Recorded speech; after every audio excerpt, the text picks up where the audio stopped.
saya Sarayun Yamini, saya mahasiswa Institut Agama Kristen Negeri Kupang dengan NIM 102-2021-0022 kelas A semester 2 Fakultas Keguruan Ilmu dan Pendidikan Prodi Pendidikan Kristen Anak Usia Dini,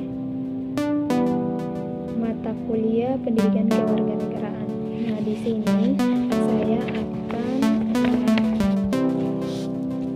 menjelaskan kembali resume dari bab 8 dengan judul Bagaimana Urgensi dan Tantangan Ketahanan Nasional dan Bela Negara bagi Indonesia dalam Membangun Komitmen Kolektif Kebangsaan.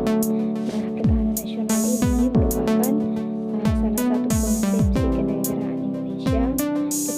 Ketahanan sebuah negara pada dasarnya dibutuhkan guna menjamin serta memperkuat kemampuan bangsa yang bersangkutan, baik dengan rangka mempertahankan kesatuannya menghadapi ancaman yang datang maupun mengupayakan sumber daya guna memenuhi kehidupan hidup.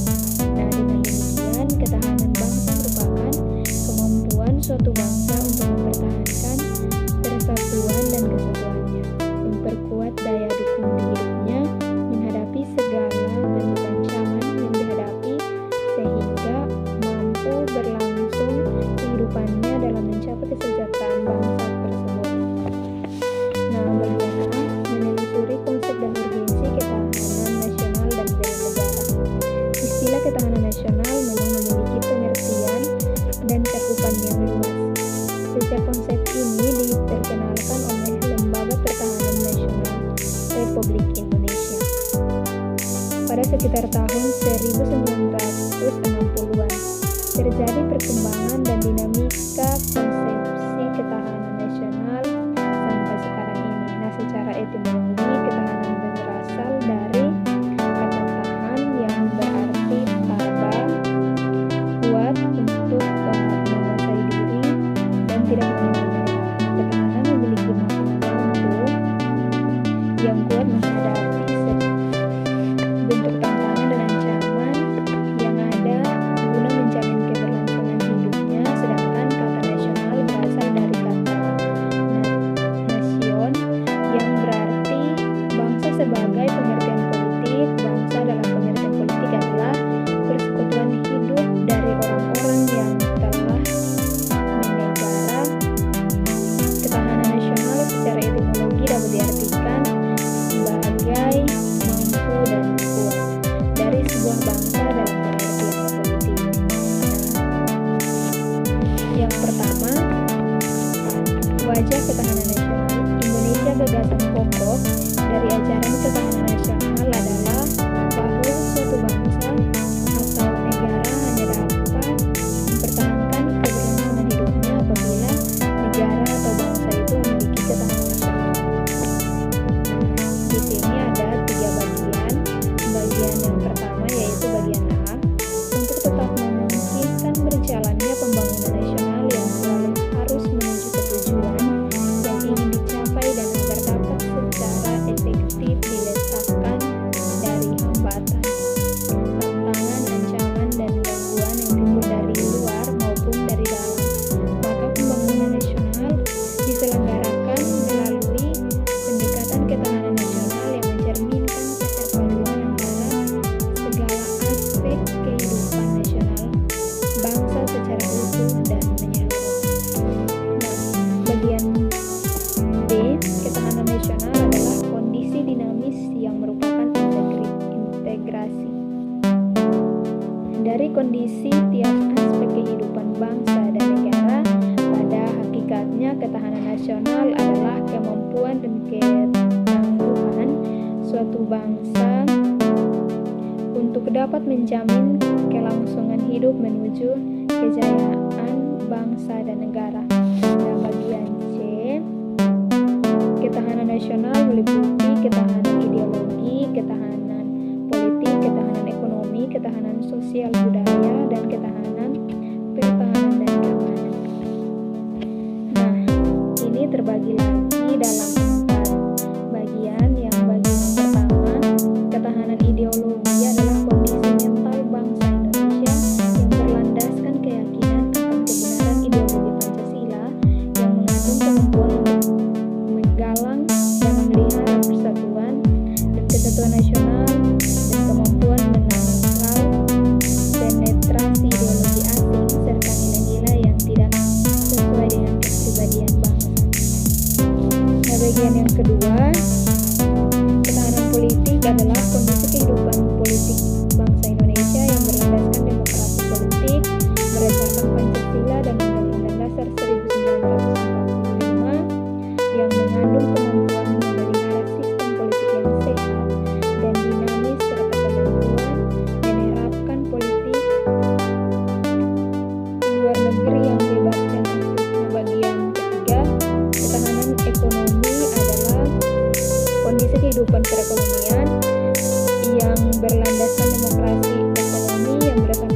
pasal 27 ayat 3 Undang-Undang Dasar Negara Republik Indonesia tahun 1945, pasal 27 ayat 3 menyatakan bahwa setiap warga negara berhak dan wajib ikut serta dalam upaya pembelahan negara dalam buku pemasyarakatan Undang-Undang Dasar Negara Republik Indonesia tahun 1945 oleh MPR pada tahun 2012. Nah, dijelaskan bahwa pasal 27 ayat 3 ini dimaksudkan untuk memperteguh konsep yang dianut bangsa dan negara Indonesia di bidang yang dimaksudkan untuk memperteguh konsep yang dianut bangsa dan negara Indonesia di bidang pembelahan negara, yakni upaya bela negara bukan hanya monopoli TNI, tetapi merupakan hak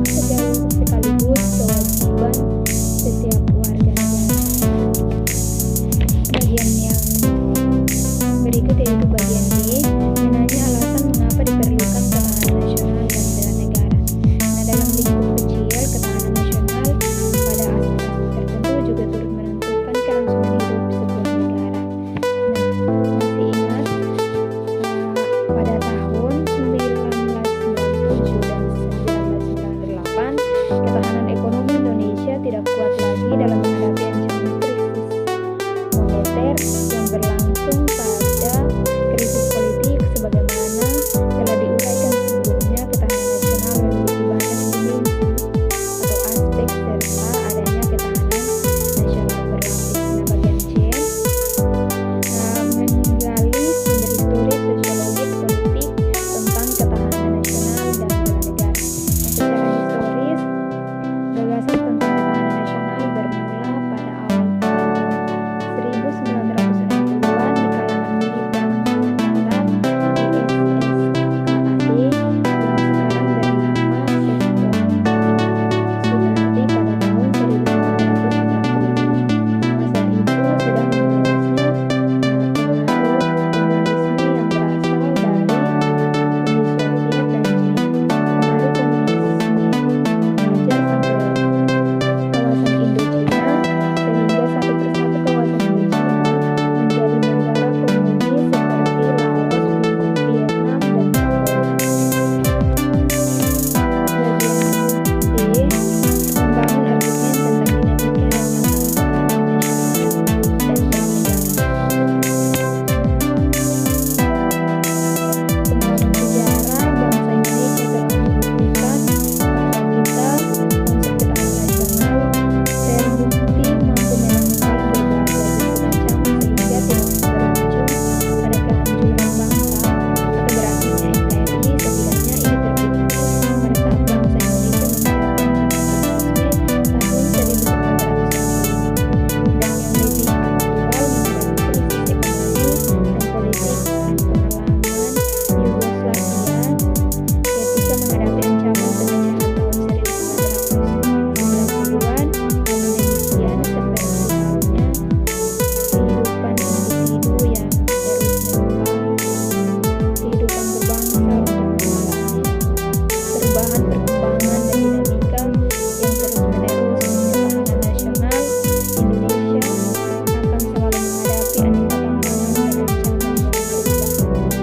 Bagian D, E, mendeskripsikan esensi dan urgensi ketahanan nasional dan bela negara. Nah, ini ada dua bagian, yaitu bagian yang pertama, esensi dan urgensi ketahanan nasional. Unsur pertahanan dan keamanan negara merupakan salah satu fungsi pemerintahan negara dapat melibatkan rakyatnya dalam upaya pertahanan negara sebagai bentuk dari hak dan kewajiban warga negara dalam membela negara.